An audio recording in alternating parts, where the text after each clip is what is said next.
Assalamualaikum warahmatullahi wabarakatuh. Alhamdulillah, alhamdulillahi rabbil alamin, wassalatu wassalamu ala rasulillah. Allahumma salli wa sallim wa barik ala sayyidina Muhammadin wa alihi wa mawalah. La hawla wa la quwwata illa billah. Allahumma aftah lana wa lakum futuhal arifin birahmatika ya arhamar rahimin. Allahumma salli wa sallim wa barik ala sayyidina Muhammadin wa alihi wa ashabihi wa azwajihi wa dhurriyyatihi wa ahli baitihi radhiyallahu anhum wa li masyayikhina wa li jami'il muslimin wal muslimat wal mu'minin wal mu'minat al ahya'i minhum wal amwat wa tabi' bainana wa bainahum bil khairat rabbighfir warham wa anta khairur rahimin wa la hawla wa la quwwata illa billah.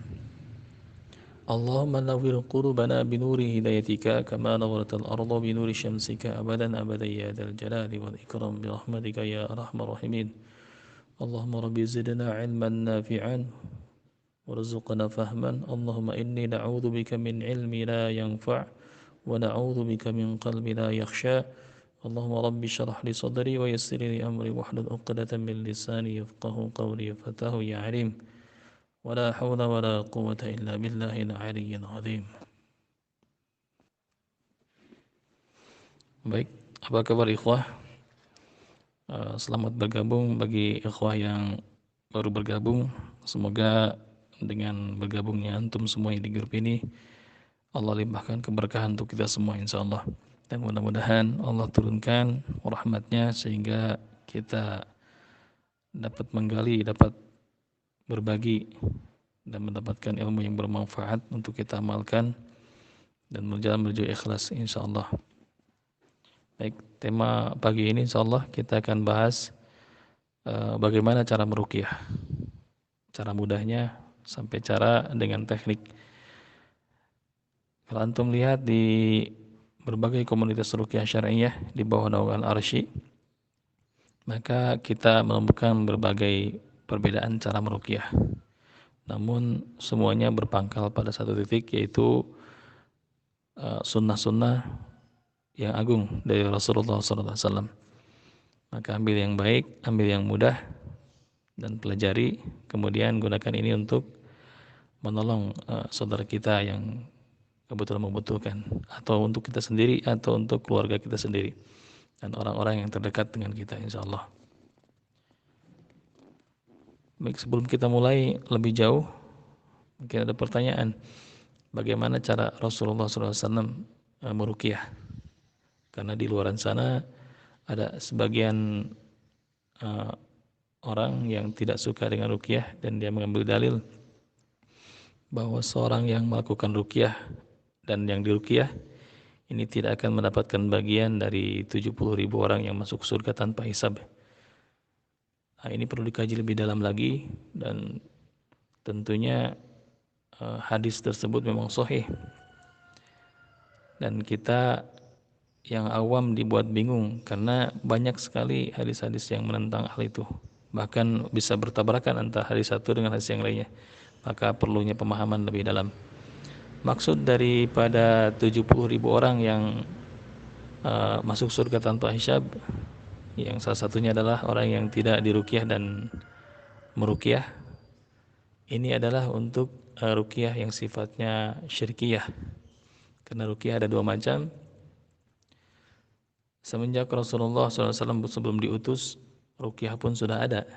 Jadi ada yang namanya ruqyah jahiliyah atau ruqyah syirkiyah, yang mana bacaan-bacaan yang dipakai untuk meruqyahnya adalah bacaan-bacaan yang tidak dimengerti, bahkan bacaan pemanggil jin dari nama-nama jin, nama-nama azam. Maka kita harus waspada. Seperti kalau di Sunda ada yang namanya jangjawakan, ada yang namanya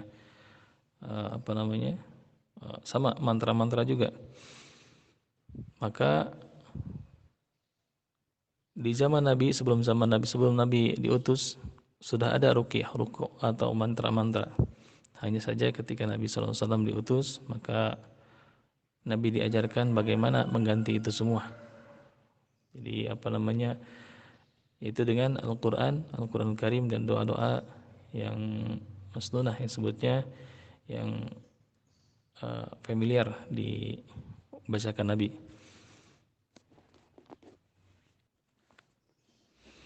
Jadi inti daripada hadis Nabi bahwa ada golongan yang 70.000 golongan orang yang masuk surga tanpa hisab, salah satunya itu orang yang tidak minta diruqyah atau orang yang meruqyah. Maksudnya adalah ruqyah di sini ruqyah syirkiyah. Apa alasannya? Karena di sana nanti ada banyak disunahkan oleh baginda sallallahu alaihi wasallam bagaimana cara mengatasi masalah seperti misalkan kejiwaan, kesurupan atau misalkan sihir.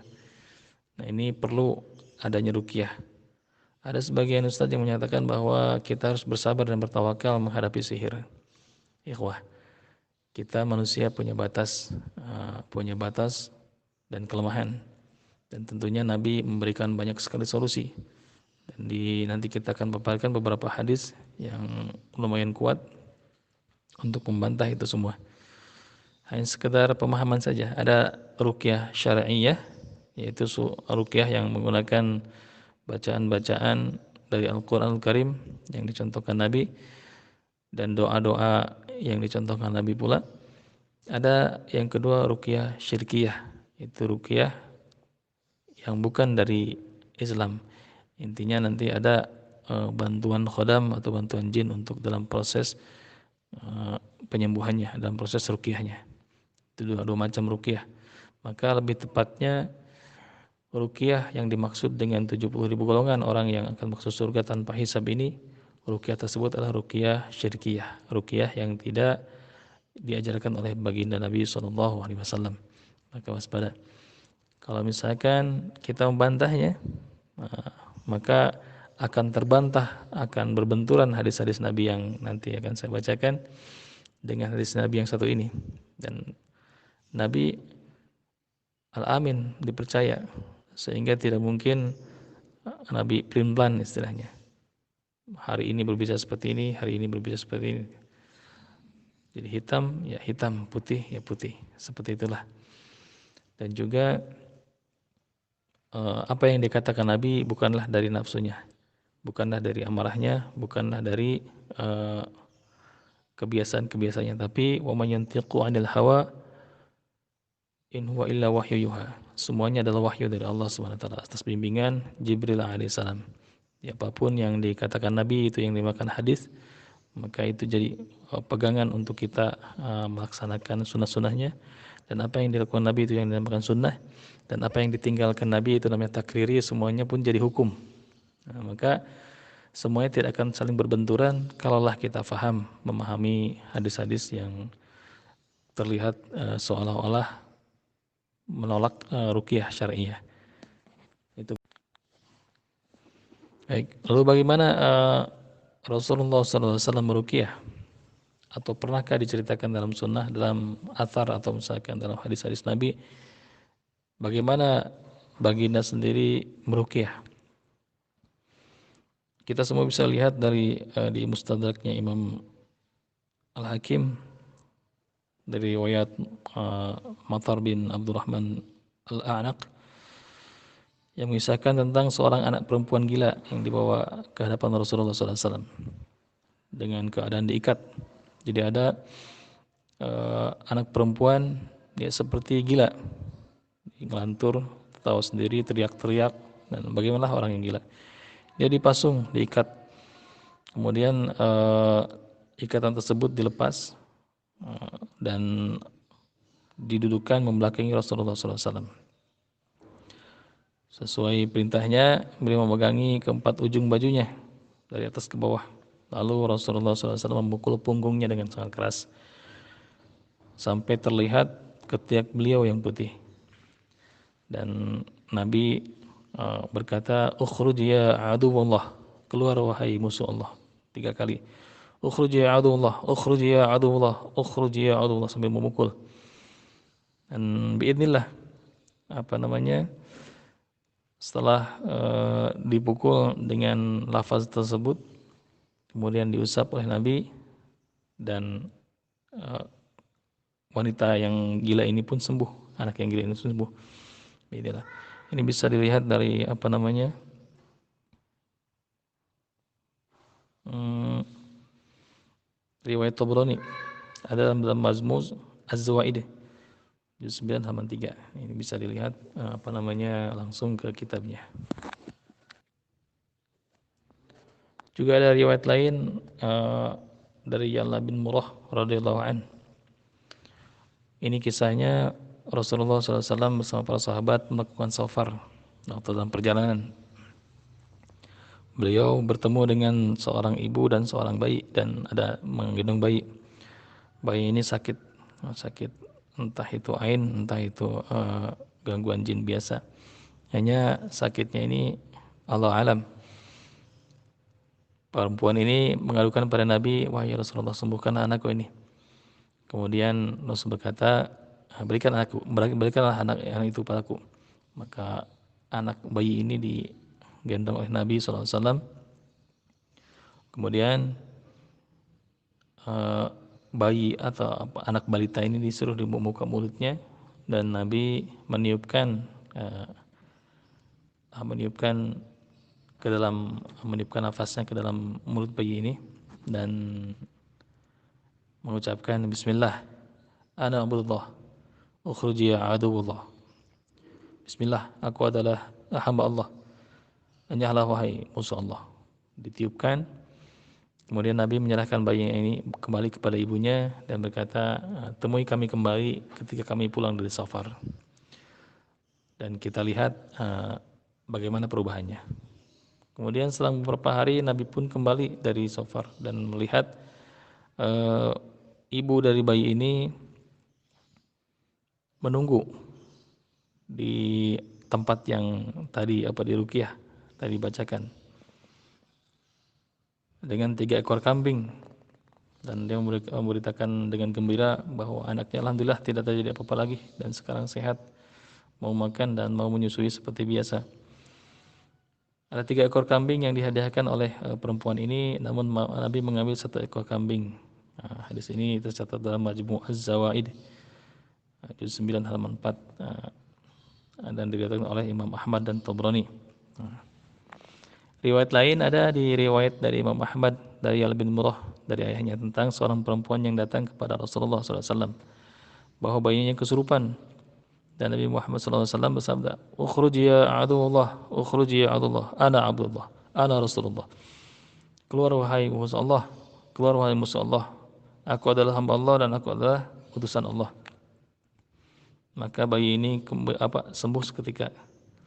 Dan ibu tadi memberikan 2 ekor domba, keju dan minyak samin pada Rasulullah SAW. Namun Nabi hanya mengambil keju dan minyak samin serta 1 domba. Riwayat dari Jabir bin Abdullah bin dalam Majmu' Az-Zawaid ada kisah pada peperangan Dzatur Riqa. Perang Dzatur Riqa, kenapa disebut Dzatur Riqa? Ini sobekan kain. Jadi disebut Dzatur Riqa karena perjalanan para sahabat Nabi dengan para sahabat pada waktu itu sangat jauh, sehingga sepatu kulit dari di kulit yang dipakai oleh para sahabat itu sobek, bahkan ada yang telanjang kaki sampai berdarah-darah, sehingga kain-kain yang dipakai, kain sorban, kain yang dipakai disobek, yang dijadikan pakaian gamis disobek dan diikatkan pada darah yang mengalir di kaki. Maka perangan tersebut disebut perang Dzatur Riqa, perang sobekan kain. Masya Allah, itulah perjuangan para sahabat. Alhamdulillahirabbil alamin, wassalatu wassalamu ala Rasulillah. Allahumma shalli wa sallim wa barik ala sayyidina Muhammad wa alihi wa mawalah. La haula wa la quwwata illa billah. اللهم افتح لنا ولكم فتوح العارفين برحمتك يا أرحم الراحمين. اللهم صل وسلم وبارك على سيدنا محمد وآله وأصحابه وأزواجه وذريته وأهل بيته رضي الله عنهم ولمشايخنا ولجميع المسلمين والمسلمات والمؤمنين والمؤمنات الأحياء منهم والأموات وتابع بيننا وبينهم بالخيرات. رب اغفر وارحم وأنت خير الراحمين. ولا حول ولا قوة إلا بالله. اللهم نور قلوبنا بنور هدايتك كما نورت الأرض بنور شمسك أبدا أبدا يا ذا الجلال والإكرام برحمتك يا أرحم الراحمين. اللهم رب زدنا علما نافعا وارزقنا فهما. اللهم إني نعوذ بك من علم لا ينفع ونعوذ بك من قلب لا يخشى. اللهم رب اشرح لي صدري ويسر لي أمري واحلل عقدة من لساني يفقه قولي فتاه يا عليم. ولا حول ولا قوة إلا بالله العلي العظيم. Kemudian ada riwayat yang cukup sahih. Ini Anda bisa lihat di Fathul Bari jilid 6 halaman 114, Sahih Bukhari dan Muslim dalam Syarah An-Nawawi. Ini kisahnya, hadisnya diriwayatkan oleh Atha bin Rabah radhiyallahu an. Jadi kisah dari Abdullah bin Abbas radhiyallahu an. Ada seorang perempuan hitam, calon penghuni surga. Kalau tidak salah namanya Ummu Zafar radhiyallahu anha. Abdullah bin Abbas radhiyallahu an bercerita, perempuan tersebut datang kepada Nabi dalam keluhan menderita penyakit ayan. Jadi kalau misalkan dia ayan, seperti kesurupan dan hilanglah kontrolnya sehingga auratnya terbuka, jilbabnya terbuka dan bajunya terbuka, aurat terbuka dan tidak sadarkan diri. Nah, bagaimana yang ayan? Perempuan ini menghadap baginda Nabi SAW dan berkata, wahai Rasulullah, sembuhkanlah penyakitku ini. Dan dia bercerita bagaimana keluhannya tentang penyakit ini. Tapi baginda SAW menawarkan dua pilihan. Wahai fulanah, kalau engkau bersabar, maka surga bagianmu. Tapi kalau engkau misalkan ingin sembuh, maka aku akan sembuh dan insya Allah kau akan sembuh. Maka perempuan ini terdiam sejenak dan berpikir, wahai Rasulullah, aku ingin surga dan aku akan bersabar dengan penyakit ini. Namun doakan aku ketika penyakit ini datang, ayan ini datang, jangan sampai auratku terbuka. Maka perempuan ini bersabar dan pulang tanpa diruqyah oleh Nabi SAW. Jadi doakan ketika ayannya ini jadi seperti kesurupan, auratnya tetap tertutup. Nah, itu dia. Jadi memang ada sahabat-sahabat yang memohonkan pada Nabi untuk diruqyah. Ruqyah itu mantra, dibacakan ayat-ayat, dibacakan doa. Nah, di sanalah disebut ruqyah. Ruqyah baginda Nabi SAW.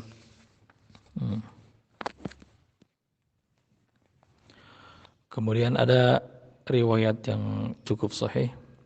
Ini Anda bisa lihat di Fathul Bari jilid 6 halaman 114, Sahih Bukhari dan Muslim dalam Syarah An-Nawawi. Ini kisahnya, hadisnya diriwayatkan oleh Atha bin Rabah radhiyallahu an. Jadi kisah dari Abdullah bin Abbas radhiyallahu an. Ada seorang perempuan hitam, calon penghuni surga. Kalau tidak salah namanya Ummu Zafar radhiyallahu anha. Abdullah bin Abbas radhiyallahu an bercerita, perempuan tersebut datang kepada Nabi dalam keluhan menderita penyakit ayan. Jadi kalau misalkan dia ayan, seperti kesurupan dan hilanglah kontrolnya sehingga auratnya terbuka, jilbabnya terbuka dan bajunya terbuka, aurat terbuka dan tidak sadarkan diri. Nah, bagaimana yang ayan? Perempuan ini menghadap baginda Nabi SAW dan berkata, wahai Rasulullah, sembuhkanlah penyakitku ini. Dan dia bercerita bagaimana keluhannya tentang penyakit ini. Tapi baginda SAW menawarkan dua pilihan. Wahai fulanah, kalau engkau bersabar, maka surga bagianmu. Tapi kalau engkau misalkan ingin sembuh, maka aku akan sembuh dan insya Allah kau akan sembuh. Maka perempuan ini terdiam sejenak dan berpikir, wahai Rasulullah, aku ingin surga dan aku akan bersabar dengan penyakit ini. Namun doakan aku ketika penyakit ini datang, ayan ini datang, jangan sampai auratku terbuka. Maka perempuan ini bersabar dan pulang tanpa diruqyah oleh Nabi SAW. Jadi doakan ketika ayahnya ini jadi seperti kesurupan, auratnya tetap tertutup. Nah, itu dia. Jadi memang ada sahabat-sahabat yang memohonkan pada Nabi untuk diruqyah. Ruqyah itu mantra, dibacakan ayat-ayat, dibacakan doa. Nah, di sanalah disebut ruqyah. Ruqyah baginda Nabi SAW.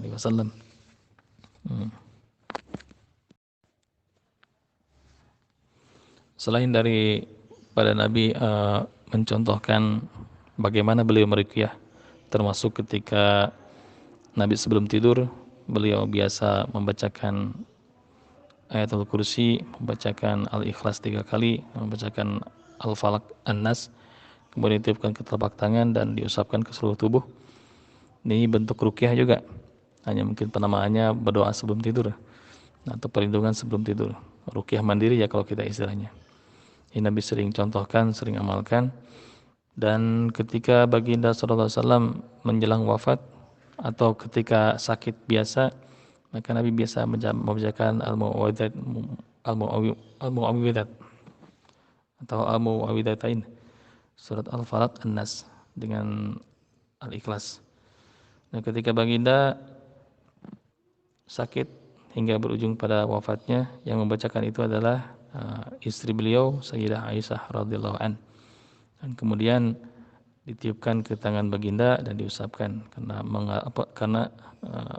melihat berkahnya telapak tangan baginda sallallahu alaihi wasallam.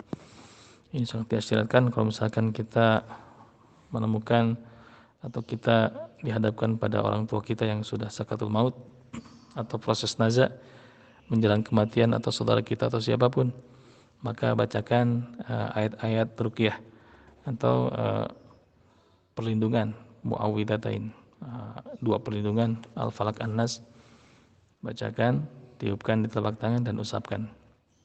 Ini insya Allah sangat membantu untuk mereka, terutama yang susah meninggal.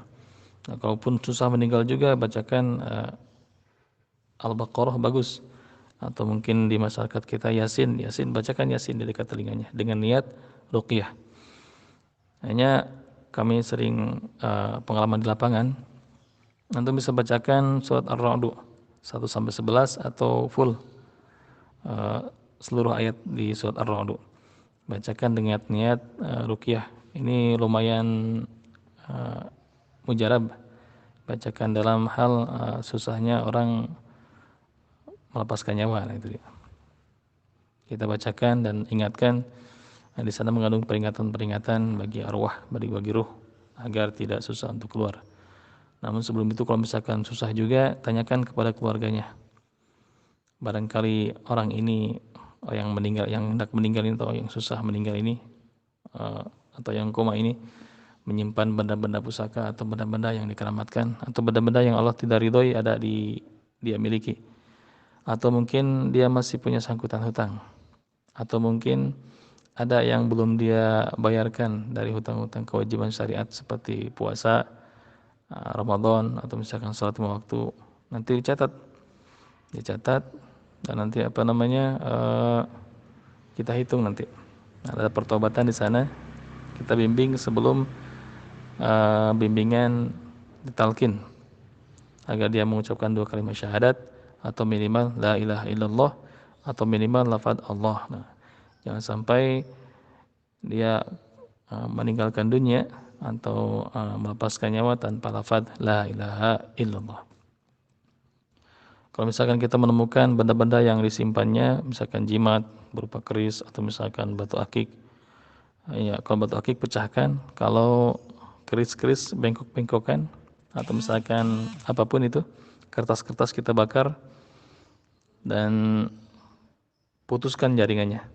Kemudian ajak pasien kita ini bertobat dan bacakan surat Ar-Ra'd. Yang satu bimbing, jangan sampai nanti kita bacakan Al-Quran dan nafas terengah-engah di pasien memendek tanpa lafaz la ilaha illallah. Satu nalkin, satu baca.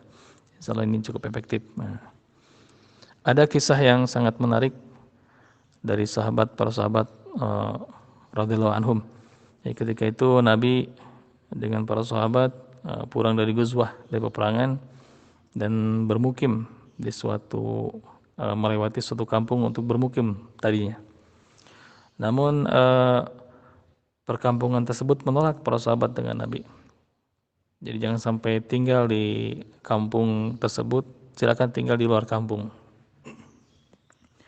Kemudian Nabi bersama para sahabat mendirikan tenda-tenda untuk bermalam malam itu di sana.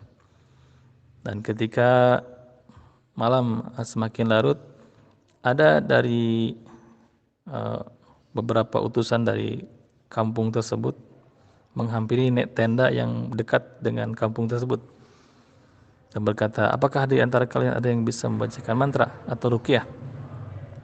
Maka para sahabat berkata, naam, saya bisa, ana bisa.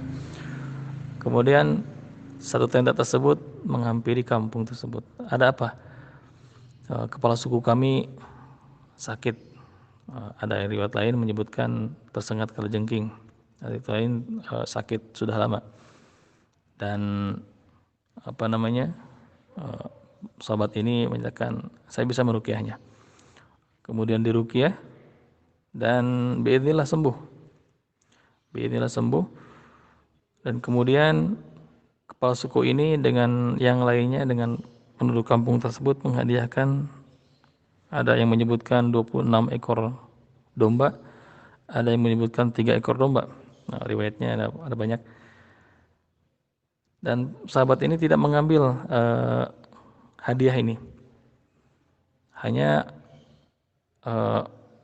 mengadukan ini pada Nabi SAW. Wah Rasulullah, begini. Dan Nabi menanyakan, apa yang kau baca kepada orang yang sakit, kepada suku tersebut? Aku membacakan Al-Fatihah untuknya, dan bismillah sembuh. Wah, hada ruqyah, itulah ruqyah. Nah, ambil dombanya dan bagi ke sini. Nah, itu dia. Jadi kita ada disyariatkan untuk tidak menolak ujroh, istilahnya imbalan dari marki, dari orang yang diruqyah. Dan Nabi mengambil satu domba, yang lainnya pun dibagi-bagi. Nah, itu dia. Kemudian ada hadis dari Ubay bin Ka'ab radhiyallahu an yang juga diriwayatkan oleh Abdurrahman bin Abu La'la, yang diriwayatkan oleh Ibnu Majah dalam sanadnya di juz 2 halaman 117, juga diriwayatkan oleh Imam Hakim. Hadis tersebut menceritakan bahwa ada seorang Arab Baduy yang datang kepada Nabi SAW, Arab pedalaman. Jadi berbeda dengan Arab perkotaan yang agak ramah, juga ada adab. Cuma orang-orang Baduy, orang kampung lah istilahnya. Orang ini datang kepada Nabi SAW, kemudian menceritakan bahwa saudaranya sedang sakit. Dan saat itu Rasulullah bertanya, apa penyakit saudaramu? Dia berkata, Arab Baduy ini, dia seperti orang gila atau kesurupan. Maka Nabi bersabda, jemputlah, bawa kemari. Dan orang ini membawa saudaranya ke hadapan Nabi SAW. Kemudian Nabi membacakan ayat-ayat Al-Quran, diantaranya Al-Fatihah, 4 ayat awal Al-Baqarah 1-4, terus pertengahan Al-Baqarah itu 163, 164, juga ayatul kursi, 3 ayat terakhir Al-Baqarah itu ayat 284 sampai 286.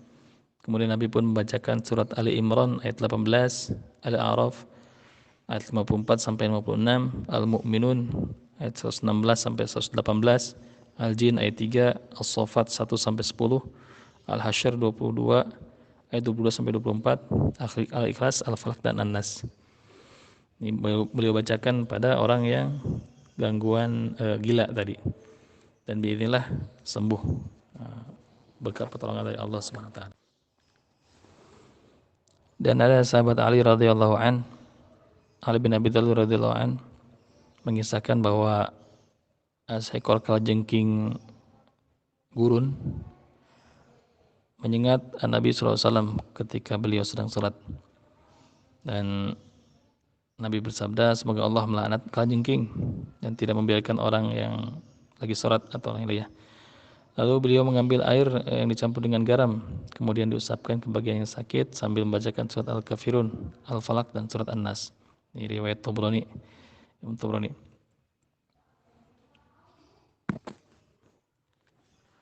Kemudian juga ada kisah sahabat Nabi yang diutus dan tidak jadi.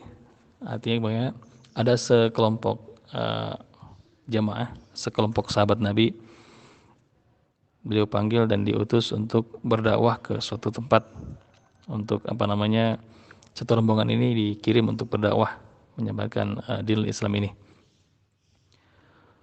Namun beberapa hari kemudian Nabi melihat rombongan ini belum juga berangkat dan ditanyakan, kenapa kalian belum berangkat juga? Wahai Rasulullah, amir kami atau pimpinan kami terjatuh dari kuda dan beliau tidak bisa berjalan. Maka Nabi mengajarkan, tempelkan tangan sahabatmu di bagian yang sakit dan bacakan Bismillah, Bismillah, Bismillah. Lalu a'udzu billahi wa qudratihi min syarri ma ajidu wa uhadir. Angkat dan ulangi itu sampai 3 kali atau bilangan ganjil ke depan. Maka sahabat ini menceritakan kepada amirnya atau pimpinan yang sakit dan dibacakanlah yang diajarkan Nabi tersebut. Dan bila sembuh dan mereka berangkat menuju utusan dakwah tadi. Nah, itu dia cara meruqyah bagian yang sakit memar atau misalkan bengkak. Nah, ini. Juga Nabi pernah mengajarkan kepada Uthman bin Abil As radhiyallahu an yang datang kepada Nabi dalam keadaan mengeluhkan rasa sakit pada tubuhnya semenjak dia masuk Islam. Nabi mengajarkan dengan lafaz yang sama tadi. Letakkan tanganmu pada tempat yang sakit, kata Nabi. Kemudian bacalah Bismillah, Bismillah, Bismillah 3 kali. Kemudian baca A'udzubillah wa qudratihi min syarri ma ajidu wa hadir. Artinya aku berlindung pada Allah dengan kudratnya dan dari kejahatan yang aku dapati dan yang aku hindari. 7 kali.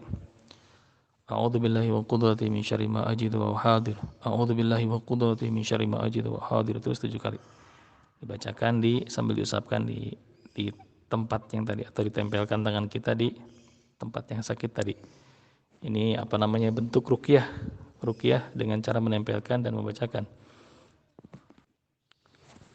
Baik ikhwah, sebetulnya sangat banyak sekali dalil-dalil tentang ruqyah Nabi ini, ruqyah syariah. Dan ini bagian dari Tibun Nabawi, pengobatan cara Nabi selain menggunakan jintan hitam, madu atau habatus sauda tadi. Juga dengan bacaan-bacaan Al-Qur'an. Intinya kalau kita dekat dengan Al-Qur'an, kalau kita dekat dengan sunnah Nabi, insyaallah sehat dan afiah itu turun langsung dari Allah Subhanahu wa taala. Ada kisah terakhir tentang ruqyah syariah ini. Ini riwayat dari Ibnu Qutaibah. Jadi seorang dari Bani Ka'ab bercerita kepadanya. Aku datang katanya ke kota Basrah untuk menjual kurma. Jadi menjual kurma dan kemalaman. Kemudian dia mencari penginapan dan tidak didapati penginapan satupun. Hanya satu rumah tua dan pemilik dan sudah usang. Dan berkata, wahai Tuhan, apakah rumah ini dikontrakan untuk 1 malam untuk ku tidur? Maka orang pemilik rumah ini berkata, sebaiknya engkau berlindung dan selamatkan dirimu. Rumah ini rumah angker dan ada penghuninya. Kalau ada yang masuk rumah ini, maka dia akan membunuhnya. Jadi ada ceritanya beberapa orang terbunuh mungkin di dalam rumah tersebut. Tapi orang ini, kata Ibnu Qutaibah, memaksakan untuk tinggal di tempat tersebut dengan pembayaran dengan imbalan yang lumayan murah. Nah, dia memulai dengan 1 rakaat, kemudian dia tertidur. Dan memang benar malam tersebut datang sesosok makhluk, kata Ibnu Qutaibah, dengan mata yang hitam dan seperti bara api mendekati. Kemudian orang tersebut membacakan surat Ayatul Kursi dalam surat Al-Baqarah sampai selesai. Dan tetap saja makhluk ini mendekat, namun ketika beliau membacakan lafaz wala ya'udzuhu hifdzuhuma wa huwa al-'aliyyul 'azim, dia mengulang-ulang karena si makhluk ini tidak mampu mendekat lebih dekat lagi. seperti tertahan. Wala ya'udhuhu hifdhuhuma wa huwal 'aliyyul 'azim. Dan dia Allah tidak merasa berat oleh keduanya, dan dia maha tinggi dan lagi maha besar. Diulang-ulang sampai akhirnya bayangan ini hilang dan nyah. Kemudian orang ini mencari pojok ruangan dan tidur di pojok ruangan. Ketika tertidur, orang ini bermimpi antara sadar dan tidak sadar, dan ada mendengar suara, engkau telah membunuh ifrit yang besar, ifrit yang diagungkan di sini. Dan dengan firman Allah, wala ya'udhuhu hifdhuhuma wa huwal 'aliyyul 'azim, dalam ayat kursi. Dan nyata ketika pagi menjelang melihat ada bekas-bekas terbakar di area yang ketika itu dibacakan lafaz wala ya'udhuhu hifdhuhuma wa huwal 'aliyyul 'azim. Ini sungguh luar biasa sekali ayat kursi ini. Maka kalau misalkan kita berada dalam ketakutan yang sangat, apa kita di camping, apa kita di villa mungkin, atau mungkin di tempat-tempat yang sebutnya angker, atau kita terancam sihir, maka bacakan ayat kursi sebelum kita tidur. Bacakan ayat kursi, kemarin kita sudah jelaskan bahwa ayat kursi ini ada 3 tempat, 3 waktu yang disunahkan membacanya. Pertama, fi duburi sholat waqtiha, fi duburi sholat maktubah, di setiap salat-salat setelah salat fardu, maka tidak akan ada yang menghalanginya dengan kematian, tidak ada yang menghalanginya dengan surga kecuali kematian. Kemudian baca di pagi dan petang, maka terlindung dari mara bahaya. Kalau misalkan dibaca pagi, terlindung dari mara bahaya dan gangguan sampai petang hari. Kalau dibaca ba'da asar, sebelum maghrib, maka Allah lindungi dia dari mara bahaya dan gangguan sampai sewaktu subuh. Juga ayat kursi dibacakan sebelum kita tidur. Ini sangat disunahkan sebagai benteng dan perlindungan dari Allah Subhanahu wa taala. Barakallah, insyaallah kita lanjutkan di esok hari. Mudah-mudahan ada manfaatnya. Silakan yang mau berkomentar, menambahkan atau bertanya, insyaallah kalaulah kita mampu menjawab, kita akan jawab. Kalaupun tidak, Anda serahkan pada grup ini, dan insyaallah di grup ini banyak sekali pakar. Anda lihat, ada pakar bekam, ada pakar ruqyah, ada pakar ruqyah khusus untuk kecanduan rokok. Insyaallah antum bisa berbagi, bisa bertanya, dan antum langsung jawaban dari para ustadz ini.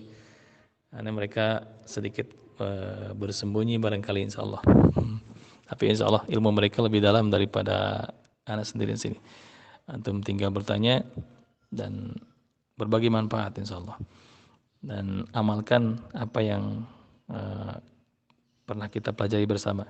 Mudah-mudahan ini jadi jariah buat guru-guru kita, buat para penyebar dakwah tauhid ini, dan buat kita, insyaallah.